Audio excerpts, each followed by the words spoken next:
Yeah, for me, all the 7 names well deserving of being inducted. Yeah, uh, when we were talking now, I was telling Yusuf that you know not many people know that when I got to Chiefs, the person that recommended me to be signed with the first team was Ace Ntsoelengoe.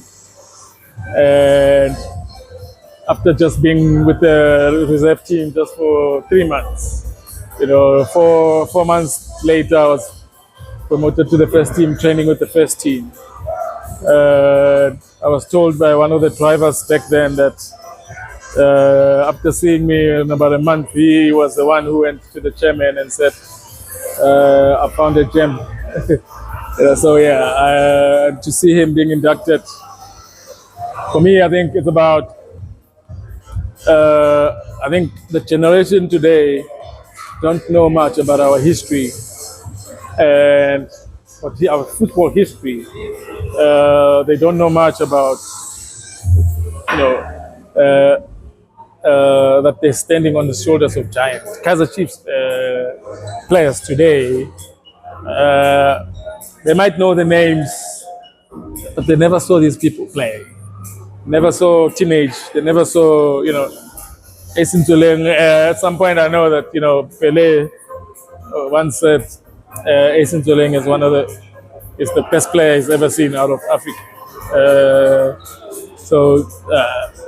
Then having the 2 coaches here today, that one had the privilege and the pleasure of, working with them and being coached by them, Braje and Brashakes. My 2 captains. This is a great night for football, and I would love to see this more. There's a whole lot more, footballers that should be and will be in the next years inducted. But for me, I think it's about upholding the legacy and making sure that the next generations know. And again, for me, today, I think if I'm a footballer today, when I go to the National Stadium and I walk through that Hall of Fame, when I look at those names, one thing I would say to myself is I want to see myself here one day. And when you make a pact like that with yourself, then it makes you that when you go to training, when you go play, that you have to up your game for you to be in those corridors. It's interesting that you're talking about Ace Ntsoelengoe and also especially because I was talking to Lucas Khadebe's sister, and she's saying something very interesting about how Ace Ntsoelengoe was spotted through playing in Botswana. So talk to me about the big role that he was playing at the club. He played such a big role at the club, and I think sometimes a lot you find coaches being in from players being in the development of the clubs, and sometimes they do work and they never appreciated for the work they did. But I think for me, when I look back at that, it tells me, when I look at Kaizer Chiefs back then, we had Ryder Mufokeng, we had Ace. At some point, we had Teenage Brother as well being part of, the development. He was even during the time of Jabu Pule. Yes. So what that tells you is that the club was on the right path, because that's what you go to Barcelona is the same. You go to Madrid, you go to Man United, big clubs. They know how to really keep the legacy and to because these players understand the culture of the club. They understand all of these things. But Ace played such a big role. A lot of us that were promoted in those years, from Tsepamula Teddy, Lotabo Moki, we all have so many stories. We used to travel to Northern Cape with Prapro. I mean, I mentioned all of those, forgetting Doctor's Dead as well. So if you look at Kaizer Chiefs back then, the core of the reserve team and the juniors was legends of the club. And in those years, you can see the quality of the players that came out of that to go into the first team. So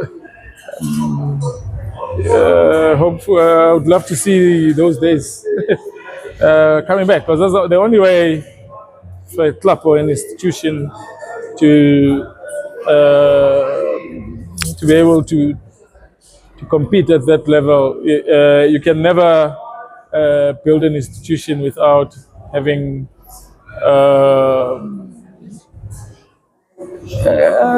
people that understand the culture, and without having the encyclopedia and the dictionary of people that understand the legacy, and yeah. Yeah. Skipper, I just want to go to Ronwen. I mean, he as a player, I remember I was even growing tired of listening to his story each and every time he gets a chance to play in Bafana. People will always doubt him, and remember the 5-0 against Brazil. The boy has now went on not only to play 50 matches, but he is the top of the town, even continentally, when you look in the CAF Awards nominations. And what a year 2024 has been for. Yeah, geez, what a year. And for a goalkeeper to have such a year, not I think the past 2 years, but this year in particular, and that will I think forever in his footballing career stand out as the best year of his life. And for me, exactly like you're saying, I remember, when he got 5 in Brazil, and in those days, I always felt that there was something missing. But for me, I always say to people, the importance of and the core of a national team or every country is always comes from top 3 clubs in that country. And for me, I think the move to Sundowns has played a big role in him growing as a footballer and as a person.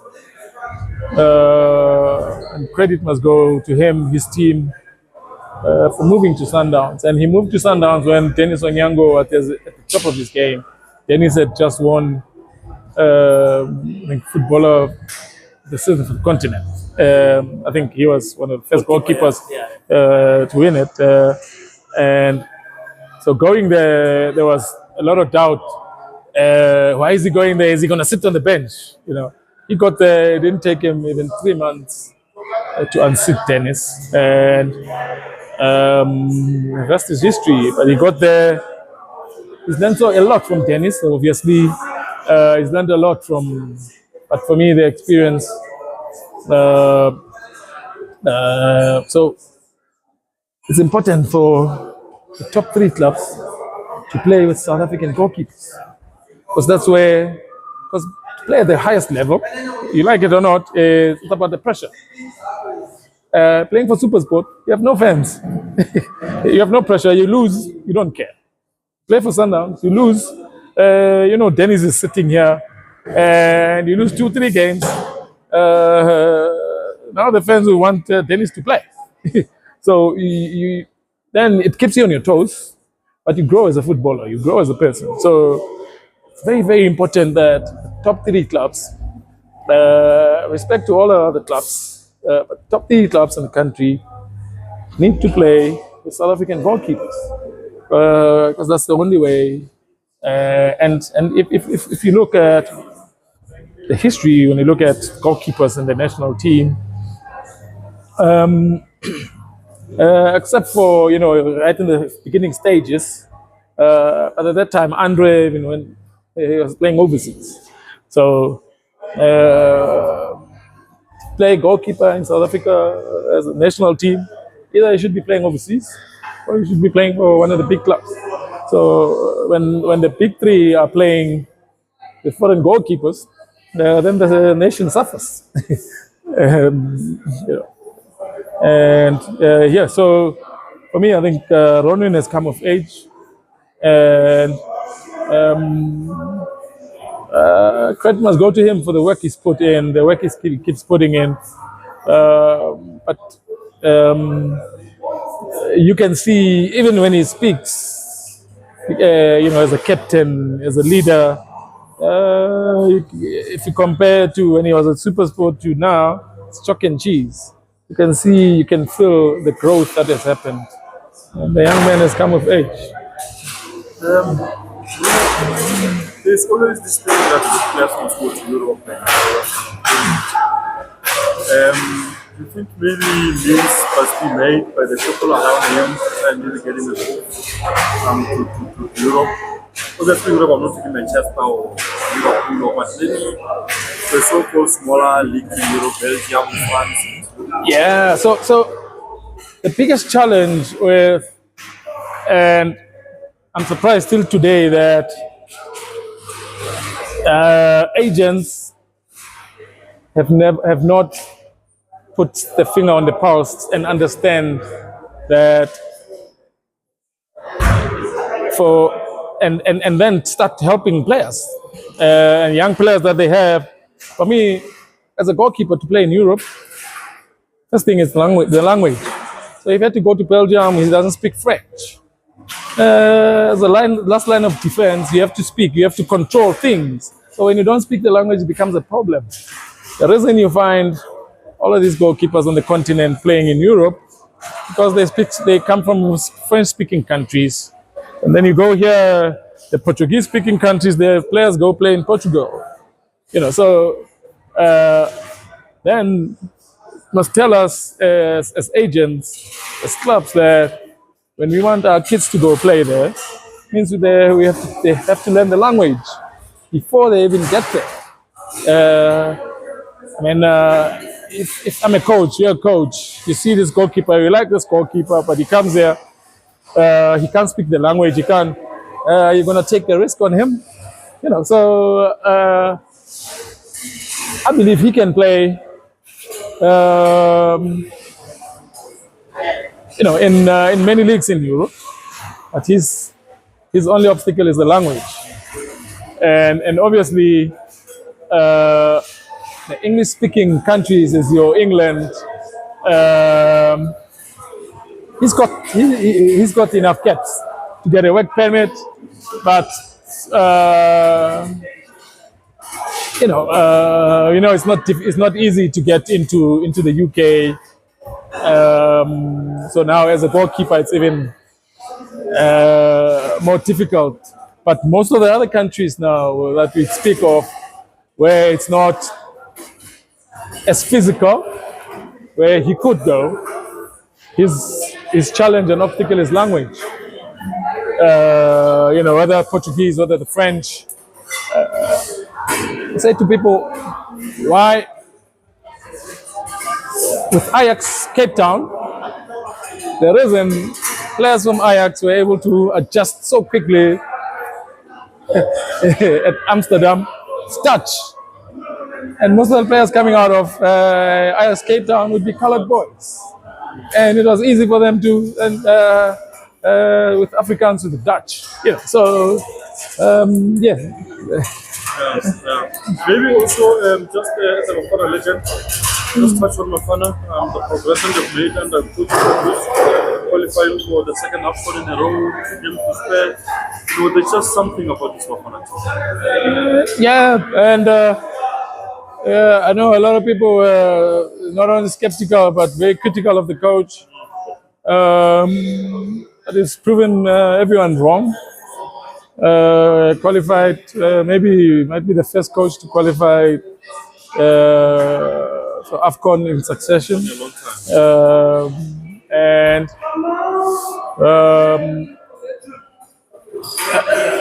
they've given us hope.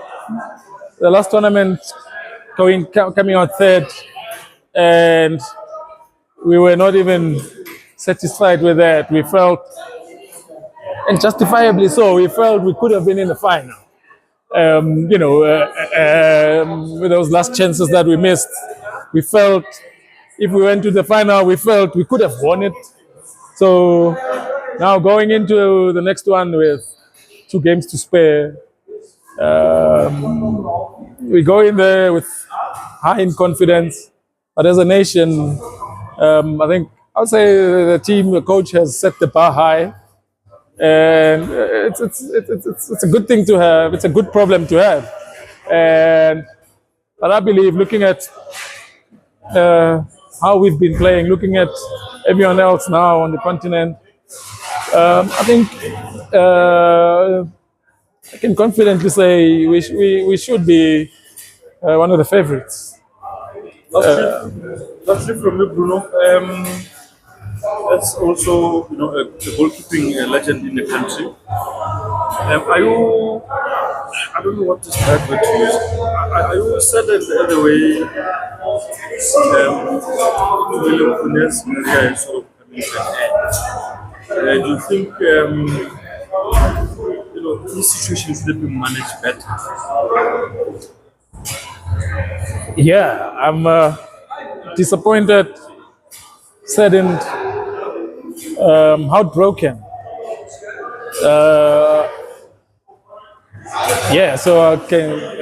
So for me, it could have been managed much better from both ends. Blame must not only go to the club, but it must go as well to his team. Must go to him as a person. And after all said and done, I think as a man, you have to take responsibility and stop with the blame game and take responsibility. I was chatting with friends. I mean, a week ago, look at the last 5-6 years. In the last 5-6 years, he's played less than 50 games. I'm saying, imagine if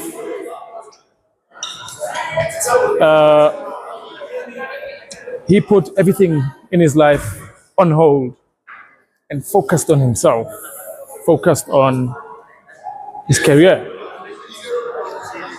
6 years, easy, give or take, it's about 200 to 250 games.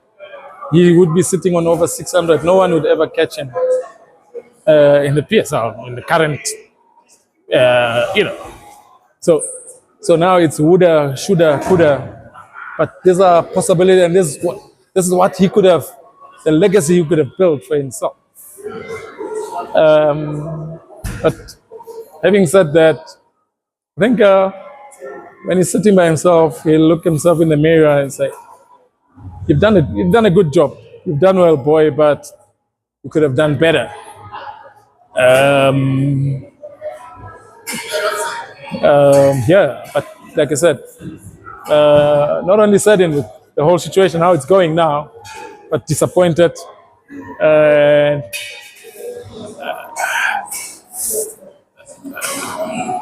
With both the club and him and his team that is managing him. Everyone could have dealt with this much better. I know it's not easy. It's not an easy process. Not an easy thing to retire. We were talking with some former cricketers and rugby players, and this is what I said. I said retiring is never an easy decision to make. Even people working corporate or working for government, when time to retire comes at 65, some of them they suffer depression, anxiety and depression. And you find that they have to be taken on to, they have counseling for them to go through that. And you can imagine with sports, not only football, a lot of sports people, maybe 60, 70% or even 80, they retire when they're not ready. A lot of them, when time comes for retiring, you find you still want to play. The club says, no, stop. I was lucky that I made the decision, and the last few years of my career, I always knew that this is going to come. And I made sure that when I stopped, it had to be on my terms. And a lot of my brothers don't get that joy. And you can see, I can mention quite a lot of footballers that retired. I mean, you look at Doctor, he retired at 30, what, 2, 3? Yeah. Yeah, I mean, he was way before he turned 35. Took a long time for him to make the announcement to retire. You can look at now, you can look at Shaba. Still has not officially. You know, you can look at you can look at Morgan Goat. A lot of footballers happy. A lot of other footballers end up retiring without announcing it. And for me, it's an opportunity missed by the clubs. And it's an injustice to the footballers because they miss out on an opportunity for people, for them to bow down and for people to say thank you for the service and thank you for all these years and goodbye. But during your generation, you guys, there's a time when you would say and you would even go and make statements. But this particular generation, there's just something. And I asked one of them, I know, but why are you? And the response from one of them was, why are you eager for us to say we're retiring? But we've learned about this thing of retiring from back in those days. I mean, I remember attending even a farewell game of Miltovi, and also even a farewell game of Dr. Kuman. Don't laugh. I'm laughing because it was a good gesture. Yes. And it's things that we see as footballers happen in Europe. And that's how it's supposed to be. But you've mentioned, tell me after that, and then Lucas had one. So after that, tell me who has had a benefit game, who has had a proper send-off. But don't you think Itu, if Itu was to do something official with Chief, he would be the one? I wouldn't say yes or no, but I'm saying it could be. Opportunity is still there for both parties to handle this much better. Opportunity is still there for both parties to say, okay, maybe let's start a new legacy for players that come through this beautiful club. Let's put everything aside. Let's do a benefit game for Itu. But again, to get to that first, again, Itu has to accept that he's retired. At the moment, he says he still wants to play. Again, the club must respect that. But then you still want to play, so we have to wait and see where is he going to play, because the club is not granting him the opportunity or the contract. So we have to wait and see where he's going to play. But until the day he says, I'm retiring, for me, I'm hoping that both parties and the doors are open. And it must never be that, no, we've never done this for anyone. He deserves it. And I believe the club they must come together and come up with a solution and how, and grant him and for me, I think we could use this for as a future reference, and that the next generation of players, then start having a proper send off. But it's a I think it's a discussion for another day. Where for me, I think, including maybe, like I said, when you retire, so you can imagine how much anxiety and depression that footballers go through when it's time to retire. When you are 30, you are 35, you are retiring. Whereas when someone who's 65, when they retire, they still go through.